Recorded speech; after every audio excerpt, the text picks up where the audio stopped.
মিতালি মুখার্জির একটা বিখ্যাত গান, মানুষ নামের মানুষ আছে দুনিয়া বুঝায়। তা আমাদের এখানে মানুষ বেশি আছে, কিন্তু তাদের এই দক্ষতার অভাব, তার ফলে আপনি মার খেয়ে যাচ্ছেন। মানুষে তারা আমাদের এখানে আগে থেকে লেখাপড়া করতে আসতো, এখন তাদের ওখানে আমরা যাচ্ছি। প্রযুক্তি, শিক্ষা, জ্ঞান, বিজ্ঞান, বৈশ্বিক প্রতিপত্তি চীনের মানে তাকে রোধ করা খুব কঠিন।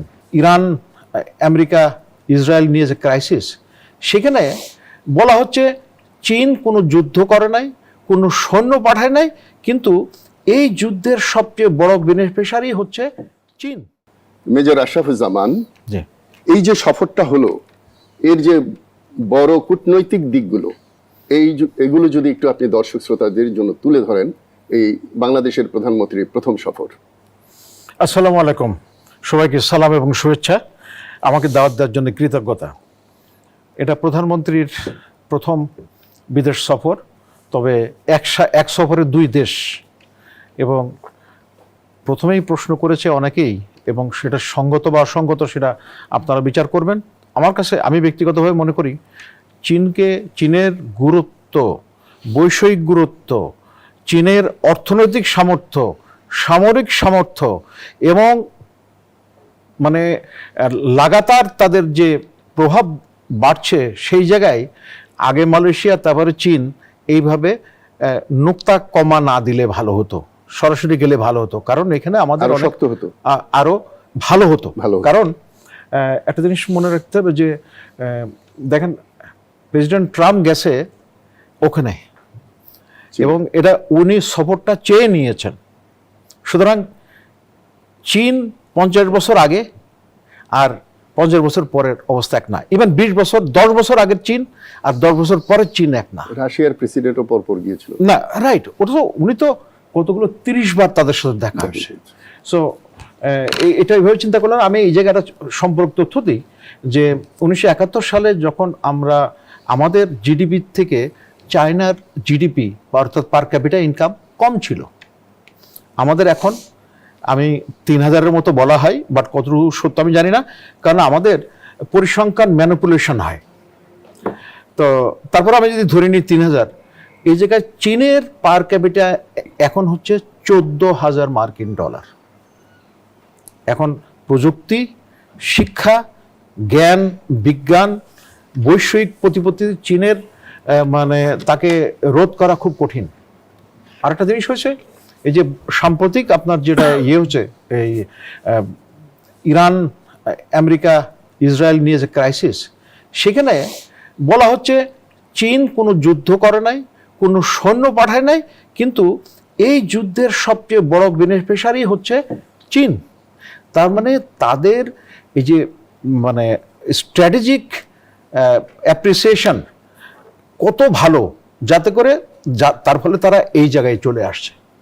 তো সুতরাং এই সব বিবেচনায় আমি যদি প্রধানমন্ত্রীর উপদেষ্টা হতাম, আমি বলতাম যে আপনি আগে চীন যান, পরে মালয়েশিয়া হয়ে যান। কারণ এটার সাথে একটা অন্যরকম বিষয় জড়িত আছে। সেটা হচ্ছে যে একটা ধারণা ছিল যে আগে চীনে যাবে আর সবার আগে ভারতে যাবে। এখন এই দৃষ্টান্তটা আমাদের প্রাক্তন প্রধানমন্ত্রী শেখ হাসিনা সরকারের সময় থেকে শুরু হয়েছে, এবং তার ফলে হয়েছে কি যে এরকম একটা ধারণা হয়েছে যে আগে ভারত, তারপরে সবকিছু করতে হবে, সবাই আগে ভারত। হ্যাঁ, রাইট। তো এখন সেটাকে ব্যালেন্স করার জন্য অনেকে বলছে, আমি সত্যিকারের ঘটনা জানি না, আমার সাথে তার আলাপ হয়নি, যে চীনে যাওয়ার আগে যাতে করে বলতে না পারে প্রথমে চীন সফরে গেছে, তার আগে মালয়েশিয়া কয়েক ঘন্টার 18 ঘন্টার বোধহয় একটা ইয়ে ছিল, সেটা টাচ ডাউন করে গেছে। তো চীনের মতো গুরুত্বপূর্ণ দেশের সাথে এবং বর্তমান অবস্থায় এরকম না করলে বোধহয় ভালো হতো। আর আপনি যখন প্রশ্ন করছেন, আমি দুই একটা এই আরো সম্পর্ক, না করলে কি করা যেত? না, উনি সরাসরি চীনে যেতেন, কিন্তু ভারত তো সবার আগে আমন্ত্রণও জানিয়েছিল। আমন্ত্রণ জানানো আর আমন্ত্রণ গ্রহণ করা, এবং আমার মানে সার্বিক পরিস্থিতি কেমন হয়। এখন আপনি যখন এই প্রসঙ্গ তুললেনই, আমাদের একটু যদি হিসাব করেন যে ভারতীয় আমাদের বিভিন্ন প্রজেক্টে ভারত যে অর্থায়ন করেছে, প্রতিশ্রুতি একরকম, আর বাস্তবায়নের ক্ষেত্রে এই যে সিডরে মানে বেশ কিছু অর্থ দেওয়ার কথা ছিল, কিন্তু প্রতিশ্রুতি ছিল কিন্তু সেই প্রতিশ্রুতি রক্ষা হয়নি। করোনার টিকার ব্যাপারে হয়েছে, পেঁয়াজের ব্যাপারে এরকম হয়েছে, অনেক অনেকবার কিছু তোলা যাবে। তো এরকম আর ভারতের আর্থিক সামর্থ্য ঠিক এই মুহূর্তে ওইভাবে বলা যাচ্ছে না।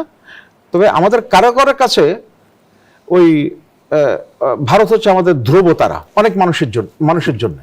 সো যাদের কাছে এই ধ্রুবতারা, তাদের জন্যে ভারতের বাইরে অন্য কিছু করলে হবে না। আপনি আরেকটা দেখেন যে আমাদের প্রশ্ন, সাংবাদিকদের প্রশ্নের ধরন, ভারতে আগে গেলেন না কেন? ভাবটা এমন জানুন, ভারতে না গেলে বাংলাদেশের আর মান সম্মান থাকবে না। ধন্যবাদ আপনাকে। আপনি শুনছিলেন মালয়েশিয়া নিয়ে একটু যদি আপনি, এই যে আমাদের শুধু ম্যান পাওয়ার যেটা আমরা বিদেশে রপ্তানি করি, এছাড়া মালয়েশিয়ার সাথে আমরা সমুদ্র বন্দর বলেন বা সমুদ্র ব্যবসা, যেটা ব্লু ইকোনমি আমরা বলি, তারপরে ওদের যে অন্যান্য বিষয়, উনি পাম অয়েলের কথা বললেন, এবং এক সময় ওদের ছাত্রছাত্রী কিন্তু বেশি বাংলাদেশে আসতো, এখন আমরা কিন্তু ওখানে গিয়ে পড়াশোনা করছি, এরকম একটা বিষয় বোধহয় দাঁড়িয়ে গেছে। আর কি কি পথ খোলা যেতে পারে বাংলাদেশ মালয়েশিয়ার বন্ধুত্ব বৃদ্ধি করার জন্য? আমরা তো সব পথ বন্ধ রেখেছি, কাজে খোলার কথাটা বলাটাই আমার বাতুলতা শোনায় আমার কাছে। একটু সম্ভাবনা, আমি সম্ভাবনার কথা, আমি মানে অপ্রয়োজনীয় আশা ব্যক্ত করতে চাই না। এটা আমি সরি, আমি দুঃখিত। আমি বলো যে শোনেন, যে দেশের স্লোগান হচ্ছে অ্যাকশন অ্যাকশন ডাইরেক্ট অ্যাকশন, যার কোনো মিনিং নাই। আপনি একটা ছাত্র, আপনি এই স্লোগান শুনে বের হচ্ছে। আপনি মালয়েশিয়াতে হিউম্যান রিসোর্সের জন্য আপনার বেশি দূরে যেতে হবে না। আপনি ইরানের প্রসঙ্গ তুলছেন, তাদের 69% নারী হচ্ছে সায়েন্টিস্ট। আমাদের অবস্থা দেখেন, এটা কথা। তারা এই যে কৃত্রিম বুদ্ধিমত্তা এই ব্রেনে ইনস্টল করার জন্য লেটেস্ট টেকনোলজি তারা ইভলভ করছে, এখন ওইভাবে প্রচার পায়নি। আপনি আমারে বলেন, আমার এখানে বিজ্ঞান কয়জন পড়াশোনা করছে?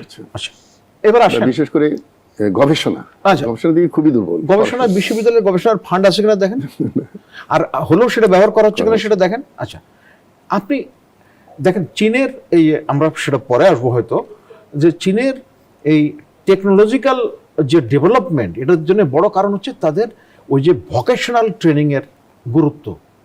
আপনি দেখেন আমাদের খালি এখন বিভিন্ন জেলায় জেলায় একটা করে বিশ্ববিদ্যালয়ের কথা বলা হচ্ছে, কোনো অসুবিধা নেই বিশ্ববিদ্যালয় করার, কিন্তু সবচেয়ে বেশি গুরুত্বপূর্ণ হচ্ছে ভোকেশনাল ট্রেনিং করা। এই যে ভাই সাহেব যে আমাদের অদক্ষতার কথা বললেন, শোনেন, আমরা ক্লাস 1 থেকে ইংরেজি পড়া শুরু করি, মানে প্রাইমারি স্কুলের, আমি জেনারেল এডুকেশনের কথা বলছি।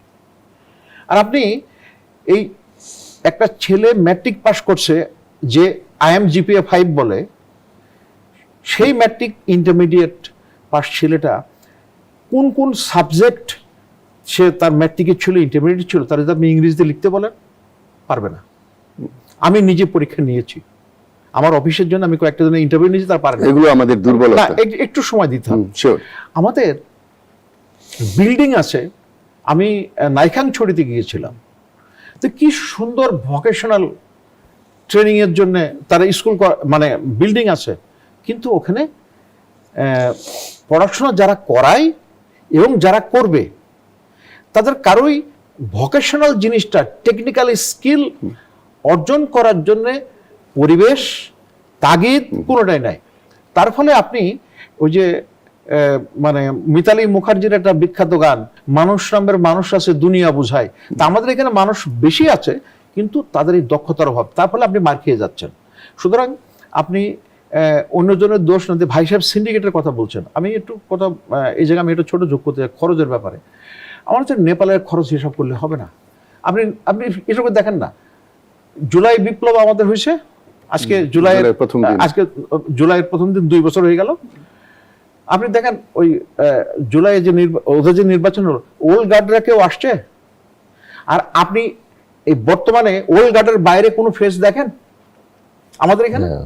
তাহলে আপনি নেপালের সাথে তুলনা করলে হবে না। আমরা হচ্ছে ইউনিক নেশন, আমরা মালয়েশিয়ার সাথে বাংলাদেশে পর্যটন নিয়ে কোনো প্রজেক্ট হতে পারে কিনা আমাদের? এই যে ফ্রি ট্রেড এগ্রিমেন্ট মালয়েশিয়া একটা প্রপোজাল দিয়েছে, এখন হচ্ছে কি জানেন, হঠাৎ করে যে আমি বলি যে এটা করা যাবে এটা করা যাবে, আমি এই ধরনের কথা বলতে আগ্রহী নই। তারা একটা প্রস্তাব দিয়েছে, সেই প্রস্তাবটা এইভাবে প্রকাশও করা হয়নি। এখন হচ্ছে কি, মানে মালয়েশিয়ায় তারা আমাদের এখানে আগে থেকে লেখাপড়া করতে আসতো, এখন তাদের ওখানে আমরা যাচ্ছি। যেটা হচ্ছে তাদের একটা অবস্থান হয়ে গেছে অনেক উপরে, আমরা নিচে আছি। এখন আশা করবেন না যে আপনার এখান থেকে তেমন যাবে। যেমন ওখানে আলু রপ্তানির একটা সুযোগ আছে, আমাদের অনেকে আলু করছে, আরো বেশি কিছু আছে, এবং কৃষি এরকম যেগুলো আছে সেগুলোতে। প্লাস হচ্ছে মালয়েশিয়ার তো অনেক জায়গা আছে, সেখানে আমাদের কিছু কিছু লোক ওখানে যারা দীর্ঘদিন ধরে আছে, তারা আবার সেখানে আবার ওই যে অ্যাকোয়াকালচার এই কাজগুলো করছে। তো এখন আমরা আগে তাদের 2009-এর ফ্রি ট্রেড এগ্রিমেন্টে আমরা বাস্তবায়ন করতে পারি নাই, ওরা তো এবারও হ্যাঁ বলছে, এবং এবার কি হবে সেটা জানি না। এই জাস্ট এই জায়গায় আমি যোগ করতে চাই, চীনও কিন্তু অনেক প্রতিশ্রুতি দিয়েছে এর আগে বহুবার না, কারণ হচ্ছে কি আপনার আমি একটা কথা শুনেছি, কতটুকু সত্য মিথ্যা জানি না, আমাদের এক সরকার প্রধান গেছেন উনি চীনে, তো তখন আমরা চীনের বিষয়টা বিরতিতে যেতেই হবে। আচ্ছা, তো সম্মানিত দর্শক বৃন্দ, আপনারা আমাদের সাথে আছেন, আশা করি সাথে থাকবেন। ছোট্ট একটা বিরতি, আমরা মুক্তির কথায় আবার ফিরে আসছি। দর্শক শ্রোতাবৃন্দ, ফিরে এলাম বিরতি থেকে, শুনছেন মুক্তির কথা। আমাদের সাথে আজকে দুইজন অত্যন্ত বিজ্ঞ আলোচক আছেন।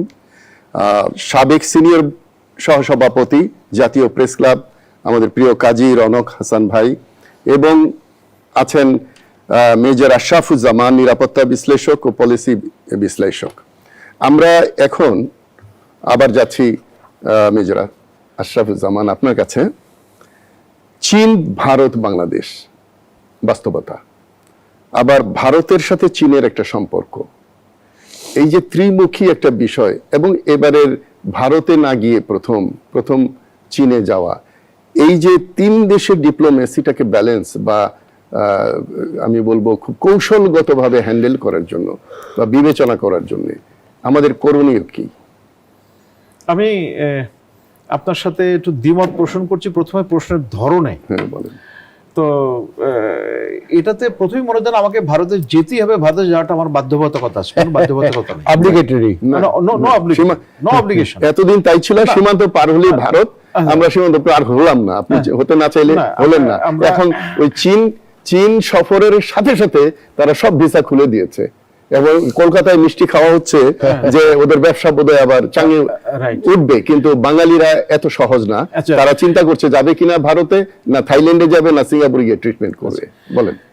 আজকে এই অনুষ্ঠানে আসার আগে আমি এই বিষয়টা নিয়ে আমি একজনের সাথে আলাপ করছিলাম, তো বললো যে এই যে ভিসার যারা লাইন দিছে না, এখন আবার এক পার্টি নোট করছে কারা কারা ভারতীয় ভিসার জন্য তারা আগ্রহ প্রকাশ করছে। এটা শুরু হয়ে গেছে কিন্তু। আচ্ছা, আর এটা হচ্ছে এই কম্পোনেন্টের মধ্যে অনেকেই যারা ভারতীয় অনেক নাগরিক আমাদের দেশে কোনো বৈধ পাসপোর্ট বা ইয়ে ছাড়া কাজ করছিলেন, তারা যাওয়ার জন্য নাকি ওই ভিসা মানে লিগালাইজ করার জন্য নাকি লাইন দাঁড়াচ্ছে, সুতরাং লাইনটা একটু লম্বা হয়েছে, এটা আমাকে বললো। এখন আমি তো ভারতীয় দূতাবাস এই সম্পর্কে কোনো ক্লারিফিকেশন দেবে না, বাট লোকজনের কাছে যেটা শুনলাম সেটা বললাম, মানে জনগণ সেটা বিচার করবে। আচ্ছা, এখন ভারতের আরেকটা জিনিস হচ্ছে, আমাদের ভারতের বর্তমানে যিনি হাই কমিশনার আসছেন, উনি কিন্তু বেশ কিছু মানে স্থান পরিবর্তন করে বর্তমানে বিজেপির অবস্থা, বিজেপির এর থেকে, এর আগে তৃণমূলের ছিলেন, এবং সেই জায়গায় উনি ভারতীয় কেন্দ্রীয় সরকারের রেলমন্ত্রী পর্যন্ত ছিলেন। তা উনি এখন আবার বর্তমানে পূর্ণ মন্ত্রী পদমর্যাদায়। এখন এটা ওনার কাজ তো ডিপ্লোম্যাট হিসেবে কাজ করে এখানে ডেজিগনেশন, তারপরে এটা কোনো প্রভাব পড়বে বলে আমার কাছে মনে হয় না, কারণ তো ওনার ডেজিগনেশন হচ্ছে মানে পরিচিতি হচ্ছে উনি হাই কমিশনার। এখন ভারতীয়র কাছে সেটা হতে পারে, কিন্তু আমি জানি না কি হবে এটা, তবে যাও। এখন আমি যেটা মনে করি যে কোনোভাবেই একটার সাথে আরেকটা রিলেট করা উচিত না। ভারত সফর, চায়না সফর, আমেরিকা সফর, এইভাবে করা আমাদের এই মানসিক দৈন্য থেকে বের হয়ে আসতে হবে, এবং শির দ্বারা খাড়া করে দাগাতে হবে। এই জন্য আমি ইরানের উদাহরণ আগেও দিয়েছি, এখনো দিচ্ছি। এই ইরান, আপনি দেখেন তারা কিভাবে একটা হচ্ছে পরাশক্তি আর একটা হচ্ছে হাফ পরাশক্তি টাইপ, অন্তত সামরিক সামর্থ্যে ইসরায়েল, দুইটারে কিভাবে তারা হ্যান্ডেল করছে। তো ওদের ইরানের লোক সংখ্যা হচ্ছে 9 কোটি 20 লাখ মতো, আর আমরা হচ্ছে কাগজ কলমে 18 কোটি বা হিসাব করা যায় না, 20 কোটি পার হয়ে গেছে। এটা আমাকে 20 কোটির বেশি হয়ে গেছে বলে জন্ম নিবন্ধন যদি সনদ চেক করা যায় সেই হিসাবে দেখা গেল যে 20 কোটির উপরে। সো আমরা এটা পাচ্ছি না বিকজ আমাদের মানসিক সামর্থ্যের অভাব। তো চীনের ব্যাপারটা আমি এখানে আমি একটু দ্বিমত করব আপনার সাথে, আমি উপস্থাপক, আমি দ্বিমত করা ঠিক হবে না, তারপরে একটু বলতে চাচ্ছি চীন সফর বাংলাদেশের যেভাবে নিউজ ভারতে হয়েছে, আলোচনা করছে, আজকে ভারতের সাথে আমাদের যে সম্পর্ক সীমান্তের এপার ওপার, এটাকে যদি তারা একটু মুক্ত চিন্তা করতো, একটা সুন্দর সম্পর্ক তারা করতে পারতো। আমি মনে করি এই সীমান্ত হত্যা থেকে শুরু করে সকল কিছুর জন্য দায়িত্বটা তাদেরকে নিতে হবে। আপনি ভারতে যেতে চান না, কিন্তু তাদের রাষ্ট্রদূত থেকে শুরু করে নারী নক্ষত্র সব আপনি জানেন। তো আমি মনে করি ভারতে যে প্রতিক্রিয়া দেখিয়েছে তার জন্য আমাদের দু একটা কথা বলা বোধহয় ভালো। ধন্যবাদ। ওরাকে বিষয়টা আমাদের তাদের মাথা ব্যথা, তার মানে ঝামেলা কিছু একটা আছে, কিছু একটা ঝামেলা আছে। আচ্ছা, এখন তো এটা দুর্ভাগ্যজনক। আবার আমাদের ওই যে যাদের ডিএনএতে একটু ইন্ডিয়া প্রীতি আছে তারা বেশি অসন্তুষ্ট, তাদেরকে তারা হাত বোলাচ্ছে। এখন চীন সফরে গেছে, আমি আগে একটা বলার সুযোগ পাইনি, সেটা হচ্ছে ওই যে আপনি বিচারের কথা বলছিলেন, এই যে রাসু 17 বছর ধরে কিন্তু ডেথ সেলে আছে, এক্সিকিউশন হয় নাই। কাজেই আপনি যে ইয়ের কথা বললেন সিনা হত্যার ওসি প্রদীপ, আবার এদিকে এই যে রামিসা হত্যা কথাটা আসছে সিন্ডিকেটেরই বিচার হয় না, ওখান থেকে আমরা রাইট রাইট। সুতরাং 17 বছর কিন্তু সে হয়নি। তো এখন আপনার 20 কোটি মানুষ, একটা হাইকোর্ট, তো এটা যারা মানে লক্ষ লক্ষ বিচার পেন্ডিং, যারা এই বিচারের সুষ্ঠু বিচারের কথা বলেন, আইনের শাসনের কথা বলেন, এবং বেশিরভাগ আইনজীবী কিন্তু এই কথা বলেন, কিন্তু তারা একবারও উত্তর দেন না, বা প্রাক্তন বিচারপতিরাও বলেন না যে 20 কোটি মানুষের একটা হাইকোর্টে কিভাবে এটা সম্ভব। সো আমাদের এই যে মানে মানে কি বলে এটা, কি বলে দ্বিচারিতা আমি বলবো, অনেকটা দুই রকম আচরণ। আপনি সুষ্ঠু বিচার চাচ্ছেন আর একটা হাইকোর্ট রাখছেন, এবং এটাকে যদি আপনি একটা মানে স্যাম্পল হিসেবে ধরেন তাহলে দেখবেন যে আমাদের বিভিন্ন জায়গায় ওই যে মালয়েশিয়ার যে সমস্যাটা, ওই শ্রমের বেশি যাচ্ছে, লেখাপড়া করছে না, যোগ্যতা অর্জন করছে না। আমি আপনাকে একটা বাস্তব উদাহরণ দিই। আমি বেশ কিছু মানুষ বিদেশে রপ্তানি করেছি, কারণ এই বিষয়ে কথা বলার জন্য আমি একটা পরীক্ষা করি যে কি হয়। আপনি বিশ্বাস করেন, সে বলছে কি আমি এখানে ট্রেনিং করব না, ওখানে কি যা হওয়ার হবে। অর্থাৎ ট্রেনিং করে পাশ করে যে যেতে হবে সেটাতে নাই। তো আমাদের এই মন মানসিকতা, অর্থাৎ দক্ষতা অর্জন করে আমি একটা পর্যায়ে যাব, তো গোড়াতেই আমাদের এই মানে এই গলদ রয়ে গেছে। এখন আপনি বলছেন যে চীনের ব্যাপারে, প্রথমত আমি যে অবস্থায় হোক চীনের সফরটা আমাদের জন্য গুরুত্বপূর্ণ ছিল, এবং প্রধানমন্ত্রীকে ধন্যবাদ যে এখন পর্যন্ত যারা বলা হচ্ছে অনেক প্রতিশ্রুতির কথা বলা হয়েছে সেটা বাস্তবায়িত হওয়ার জন্য। এখন বাস্তবায়িত হতে গেলে চীনের কিন্তু আপনার অনেকগুলো বাংলাদেশ নিয়ে কষ্টের বিষয় আছে। আমরা তাইওয়ানের কনসুলেট খোলার জন্য ব্যবস্থা নিয়েছিল, এবং যারা শুনলাম, আমাকে একজন বললাম, যার নামটা ভুলে, আমাকে নামটা বলে নাই, বলে যে শোনেন আপনি যে চীনের সাথে সম্পর্ক উন্নয়নের কথা বলেন, এই কনসুলেট খোলার জন্য যারা উদ্যোগ নিয়েছিল তারাই আবার এখন পূর্ণমন্ত্রীও নাকি। হ্যাঁ, পূর্ণমন্ত্রী। তো চীন কি আপনি মনে করেন যে আপনারে ওই ভুলে গিয়ে এটা দিবে? সুতরাং তারেক রহমান সাহেব যতই চেষ্টা করুক, যতই প্রতিশ্রুতির কথা শোনাক, বাস্তবায়নের ক্ষেত্রে চীনের কি হিসাব নাই? আচ্ছা, এটা গেল একটা। দ্বিতীয়ত হচ্ছে চীন এই যে সোনাদিয়া পোর্ট ডেভেলপ করার জন্য বলেছিল, তো তাদেরকে প্রতিশ্রুতি দিয়ে আসছিল, পরে জাপানকে দিয়ে দিয়েছে। তো প্রতিশ্রুতি কারা ভঙ্গ করছে, আমরা না তারা? সুতরাং আপনার ট্র্যাক রেকর্ড যদি ভালো না হয় তাহলে আপনি কিভাবে তাদের কাছ থেকে ধারাবাহিকভাবে সহায়তা আশা করেন? তো এই চ্যালেঞ্জটা আছে। আর একটা হ্যাঁ, এই চ্যালেঞ্জগুলো আমাদের যদি আমরা অতিক্রম করতে পারি, এবং সেই অতিক্রম করার জন্য বর্তমানে এই যেখানে তারেক রহমান সাহেবের উনি যে জিনিসগুলো এখন বিভিন্ন পর্যায়ে আসছে, অনেক সুনাম অর্জন করেছেন, সিম্পলিসিটি, কম খরচ, এগুলো খুব ভালো লক্ষণ। কিন্তু আমি এইগুলো একজন আলাপ করছি, আমি বলছি আচ্ছা উনি কম খরচ করছেন, ওনার ওনার আশেপাশে যারা আছে তারা কি করছে? তারা কি সেইটা পালন করছে? সেটাই এই জায়গায় আরেকটা ছোট তথ্য দিই, বর্তমান প্রধানমন্ত্রীর পিতা উনি দিনাজপুরে গিয়েছিলেন, তো দিনাজপুরে তো ওনার নানার বাড়ি, তো ডিসি সাহেব ওনার নানাকে রিসিভ করার জন্য নিয়ে আসছেন। তখন ডিসিকে না, আগে শ্বশুরকে বলছেন যে আপনার তো এখানে আসার কথা না, আপনি কেন আসছেন, এটা তো অফিসিয়াল প্রোগ্রাম। তো তখন বলছে যে এরকম ডিসি সাহেব আমারে নিয়ে আসছে। তো ডিসি সাহেব তখন তো তার অবস্থা খারাপ। এখন বর্তমান প্রধানমন্ত্রীর জন্য ওনার বাবার এই ধরনের উদাহরণ অনুসরণ করবেন কি করবেন না সেটা ওনার বিষয়, বাট আমি এই জিনিসটা বলছি যে ওনার পিতা কিভাবে একেবারেই দেখেন, সেই সময় পরিবর্তনটা যেটা হয়েছিল 75-এর, তারপরে কয়েকটা জিনিস উনি এমনভাবে ইয়ে করছিলেন, পুরো নেপোটিজম অর্থাৎ স্বজনপ্রীতি ছিল না। জিয়া রহমান সাহেবের ভাইদেরকে লোকজন চেনে না। তো এইটা আর হচ্ছে ব্যক্তি সততা, এই দুটো ক্ষেত্রেই উনি অনন্য দৃষ্টি স্থাপন করেছিলেন এবং তার ফলে মানুষের মন জয় করেছিলেন। আমি অনুরোধ করব প্রধানমন্ত্রী এগুলো বিবেচনা করে যদি করেন হয়তো বা ভালো হতে পারে ওনার অবস্থান থেকে। আমি একজন দেশের নাগরিক হিসেবে সেটা বলি। আচ্ছা, আরেকটা হচ্ছে চীনের ব্যাপারে, চীনের অবস্থানটা বুঝতে হবে এবং আগামী দিনগুলোতে চীনের অবস্থান কোন দিকে যাবে। কাজেই ওই ভারতের আসর মাথায় না নামে ফেললে আমাদের অবস্থানে আমরা ক্ষতিগ্রস্ত হব, চীনের কিছুই হবে না। চীন বর্তমানে ল্যাটিন আমেরিকা, সেখানে পর্যন্ত তাদের অবস্থা আসবো। আবার আপনার কাছে আমি আসবো, এটাকে আমরা একটু সাম আপ করে নিয়ে আসবো যে এই যে ভিজিটটা, এই যে সফরটা হলো দুটো দেশে, এটার সাথে যদিও ভারতের সফর হয়নি, কিন্তু এই দুটো সফরের সাথে ভারত এসে যায়, যেহেতু তারা আমাদেরকে আগে নিমন্ত্রণ জানিয়েছিল।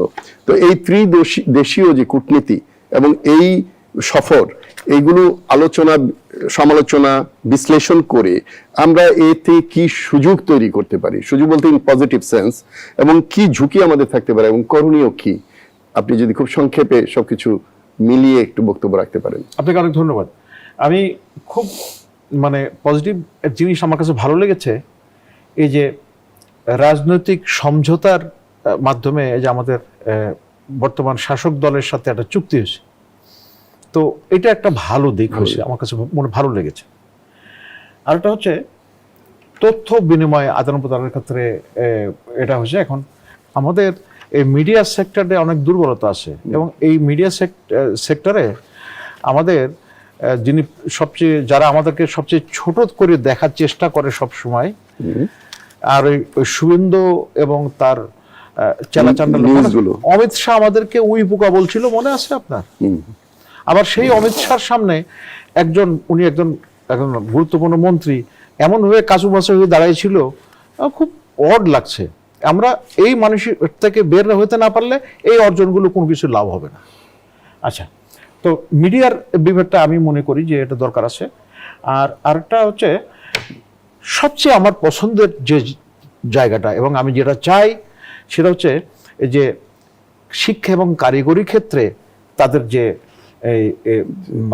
অগ্রগতি, তাদের যে না ওই অগ্রগতি, তারা এখানে যেটা হচ্ছে কি, দেখেন আগামীতে আমাদের মতো দেশগুলো, চীনে কিন্তু এখন মানুষ বুড়া হয়ে যাচ্ছে, কিন্তু ওদের যে ইন্ডাস্ট্রিয়াল বেজ সেটা চালু রাখার জন্য কিন্তু তারা দক্ষ জনবল তাদের দরকার হবে। আপনি জানেন গত প্রফেসর ইউনুস সাহেব একটা খুব ভালো কাজ করেছিলেন, যে জাপানি ভাষা শেখায় প্রশিক্ষিত করে জাপানে ওই যে হেলথ ওয়ার্কার সুযোগ তৈরি করেছিলেন, পতনমুক্ত করেছিলেন। এটা হয়তো হবে। ঠিক আগামীতে আমার মনে হচ্ছে এই চীনা ভাষা এবং যদি কারিগরি দক্ষতা অর্জন করে তাহলে ওই জায়গায় আমাদের একটা কর্মসংস্থানের সুযোগ হতে পারে। আমাদের মতো দেশ যেখানে জনসংখ্যা উদ্বৃত্ত, এই অর্থে আমাদের 35 বছরের নিচের একটা বিরাট জনসংখ্যা, প্রায় 30 বছরের কমে প্রায় 35% জনবল, তো এটা কিন্তু বিশাল আমাদের একটা সুযোগ। অনেক দেশেরই নাই, তাদের কমে যাচ্ছে, ইউরোপে কমে যাচ্ছে। সো আমরা যদি তাদেরকে দক্ষ জনবলে রূপান্তর করতে পারি তাহলে ভালো হবে, যেটা এই সমঝোতায় এখানে এসেছে। তো এটা খুব একটা ভালো দিক। তারপরে চিকিৎসার ব্যাপারে একটা বলা আছে যে আমি ঠিক এই তথ্যটা আমার কাছে নেই এখন, লালমনিরহাটের দিকে একটা বড় চীনা হাসপাতাল হওয়ার কথা ছিল, সেটা এখন কি অবস্থায় আছে আমি জানি না। তো এরকম আমাদের দক্ষ জনবল নীলফামারীতে বোধহয় এটা এবং সম্ভব। টেকনিক্যাল সেক্টরে তাদের যে ইনপুটগুলো আমাদের জন্য কাজে লাগবে। আরেকটা জিনিস আমাদের খেয়াল করতে হবে, কারো কাছে কিছু পেতে হলে আমাদেরকে সেইটা পাওয়ার যোগ্যতা অর্জন করতে হবে। যেমন চীন আমাদের যে আগের মানে রেকর্ড, যে কিছু হলে সেই জিনিসটা আবার পাচার করে দিই সীমান্তের ওই পারে, কারণ চীন আর ভারত হচ্ছে তার প্রতিদ্বন্দ্বী। কাজে ওই ধরনের উচ্চ প্রযুক্তির কোনো কিছু আমাদের কাছে হস্তান্তর বা ট্রান্সফার করবে বলে আমার কাছে মনে হয় না, কারণ তাদের খুব তিক্ত অভিজ্ঞতা আছে এই বিষয়ে আগের ইয়েতে। তো আমি এর সামারি এভাবে করি যে কারিগরি শিক্ষা খাতে তাদের যে এখানে আমাদের জয়েন্ট একটা কোলাবোরেশনের ব্যাপার আছে, আমাদের ছাত্ররা আরও চীনে যাক, তার ফলে একটা কালচারাল এক্সচেঞ্জ হবে, পিপল টু পিপল সম্পর্কটা আরও দৃঢ় হবে। আচ্ছা, আরেকটা জিনিস হচ্ছে যে খুব গুরুত্বপূর্ণ আমি মনে করি আন্তঃরাষ্ট্রীয় সম্পর্কের ক্ষেত্রে কিসিঞ্জারের কথা, যেটা অনেকেই বলেছেন, সেটা হচ্ছে there is no permanent friend and foe, only the interest is permanent। অর্থাৎ রাষ্ট্রের ওই নির্দিষ্ট সময়ে কোন বিষয়ে তাদের ফোকাস করার দরকার, সেই জায়গায় তাদের সাহায্য কিভাবে পেতে হবে সেটা গুরুত্বপূর্ণ। সো আমাদের এখন যেটা হয়েছে, আমাদের সুবিধা অসুবিধা হিসাব করেই আমাদেরকে সম্পর্কের দিকে এগিয়ে যেতে হবে। নট অমক আমার 14 পুরুষ কি করছে, আমার দাদা কি করছে, সেই হিসাব করলে মানে এই হবে না। শেষ করার আগে জি, আমি আপনাকে আরো 1 মিনিট সুযোগ দিতে চাই একটা গুরুত্বপূর্ণ বিষয় নিয়ে, জি। যে চীনের এই ভিজিটের সাথে রোহিঙ্গা প্রত্যাবর্তনের কে মিলিয়ে কিছু সুযোগ সুবিধা এই কূটনৈতিক ভাবে আমরা অর্জন করতে পারি কিনা। আপনাকে অসংখ্য মোবারকবাদ। এই একটা জিনিস আমি ভুলে গেছি, আমি লিখে আনছিলাম, সেটা হচ্ছে চীন মায়ানমারে এখন তাদের সাথে ভালো সম্পর্ক আছে। আবার এখানে আবার আমেরিকাও খুব ইন্টারেস্ট দেখাচ্ছে, এবং আমেরিকায় রোহিঙ্গা প্রত্যাবাসনটা আমেরিকারও প্রায়োরিটিতে আছে আমরা যতটুকু বুঝি। সুতরাং চীনের যদিও এখন চীন এবং আমেরিকা বিভিন্ন ক্ষেত্রে প্রতিদ্বন্দ্বী, কিন্তু এই প্রতিদ্বন্দ্বীগুলো একটা নির্দিষ্ট জায়গায় কিন্তু আবার তাদের কমন ইন্টারেস্ট থাকে, আচ্ছা, কমন ইন্টারেস্ট থাকে, এবং সেই হিসাবে মায়ানমার একটা কমন ইন্টারেস্ট হয়ে গেছে। তা আমি মায়ানমারে চীনের সহায়তা খুব দরকার হবে, এবং সত্যিকার অর্থে যদি আমরা তাদের মানে আস্থা অর্জন করতে পারে, তাহলে আমাদের অনেক সমস্যার সমাধান হবে বলে আমাদের কাছে মনে করি। আর একটা ছোট্ট একটা কথা, সেটা হচ্ছে আমাদের এই মুহূর্তে বাজেটের অনেক চ্যালেঞ্জ আছে। তো চীনের তরফ থেকে অর্থ প্রবাহটা যদি আমরা পেতে পারি, এবং তারা যদি মনে করে যে আমরা যোগ্য, বিশ্বস্ত এবং আমরা অন্যের কাছে বিক্রি হয়ে যাব না, তাহলেই সেই আস্থাটা তারা অর্জন করতে পারবে। এটা আমার ধারণা। ধন্যবাদ। ধন্যবাদ আপনাকেও।